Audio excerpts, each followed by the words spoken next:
সরবরাহ ভালো থাকার পরও বাজারে চড়া চালের দাম, স্বস্তি মিলছে না তেল ও মুরগির দামেও।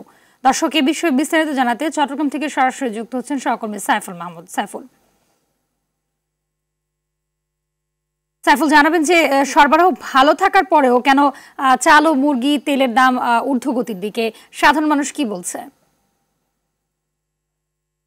হাবিবা, আসলে যেমন বাজার সবসময় ঊর্ধ্বমুখী থাকে, তারও ব্যতিক্রম হয়নি। আজকেও কিন্তু বিভিন্ন পণ্যের দাম কিন্তু ঊর্ধ্বমুখী। আমি যদি বলে থাকি আসলে চাউলের বাজার, চট্টগ্রামের প্রতিটি চাউলের কেজি ভেদে চাউলের দাম বেড়েছে 8 থেকে 10 টাকা। আমরা অনেক ক্রেতার সাথে কথা বললাম, তারা আসলে এটি ক্ষোভ প্রকাশ করেছেন। কিভাবে আসলে ভরা মৌসুমও এই চাউলের দাম 8 থেকে 10 টাকা কেজি প্রতি বেড়েছে, এটা কিন্তু আসলে সবারই প্রশ্ন। এবং একই সাথে এখানে যে বড় বড় কর্পোরেট হাউসগুলো আছে, সেই কর্পোরেট হাউসগুলোকে কিন্তু আসলে ব্যবসায়ীরা দোষারোপ করছেন। তারা জানিয়েছেন যেই কোম্পানিগুলো আছে সেগুলো কিন্তু চাউল মজুত করছে এই মুহূর্তে, সেই জন্য কিন্তু আসলে চাউলের দাম বাড়তি বলে তারা মনে করেন। ব্যবসায়ীরা জানিয়েছেন যদিও সরকারের পক্ষ থেকে আমদানি শুল্ক শূন্য করে দেওয়া হয়েছে, এরপরও তারা কিন্তু আমদানি করে সেই পণ্য গুদামজাত করছেন, সেজন্য কিন্তু দাম বৃদ্ধি পেয়েছে এবং তারা কিন্তু এক ধরনের সৃষ্টি করছে। এবং একই সাথে স্বাভাবিক সরবরাহ নাই তেলের মধ্যে।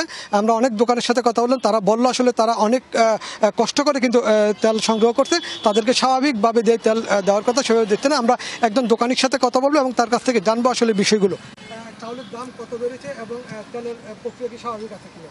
আসলে চাউলের কেজি প্রতি কেজিতে 4-5 টাকা করে বাড়ছে, আর তেল স্বাভাবিক নাই। তেল অনেক কষ্ট করে আমরা আনতে হয়, বা বিভিন্ন কোম্পানিরা আসে না এখানে, আগের মতো স্বাভাবিক নাই, অনেক কষ্ট হয় এখানে আসছে। কালকে অনেক কষ্টের বিনিময়ে পুষ্টি থেকে কিছু মাল পাইছি, ওগুলো নিয়েছি। শুনছিলেন একজন দোকানির বক্তব্য। তিনি বললো আসলে অনেক দিন পর চেষ্টা করার পর তিনি কিছু তেল পেয়েছেন এবং তেল কিন্তু স্বাভাবিক নাই। এবং একই সাথে যারা খাতুনগঞ্জে পণ্য আমদানি করেন, আমরা আমদানিকারকদের সাথে কথা বললাম, তারা বললো আসলে সরকার চাউলের উপরে যে শুল্ক প্রত্যাহার করতে অনেক ব্যবসায়ী কিন্তু এই মুহূর্তে এলসি করছে। যে এলসি করা মালগুলো শিপে করে আসতে 2 থেকে 2.5 মাস লাগতে পারে, তখন হয়তো দাম কমতে পারে বলে তারা ধারণা করছেন। যদি কর্পোরেট হাউসগুলো কিন্তু যদি আবারও গুদামজাত করে তাহলে কিন্তু দাম কমবে না বলে তারা জানিয়েছেন। আর মুরগির কথা যদি বলে থাকি, চট্টগ্রামে কিন্তু গত সপ্তাহে যে মুরগি বিক্রি হয়েছিল 190 টাকা, সেই মুরগি এখন 10 টাকা 15 টাকা বৃদ্ধি পেয়ে 110 টাকা 15 টাকাতে বিক্রি, 210 টাকা 215 টাকাতে বিক্রি হচ্ছে। এবং একই সাথে গরুর মাংস সবসময় চট্টগ্রামে ঊর্ধ্বমুখী, সেটি হচ্ছে যে 900 টাকা গরুর মাংস বিক্রি হচ্ছে। এবং অন্যান্য সবজির যে দামগুলো আছে সেগুলো কিন্তু কিছুটা সহনীয় পর্যায়ে রয়েছে। তবে মশলার দাম কিন্তু খুব উচ্চমূল্য বিক্রি হচ্ছে।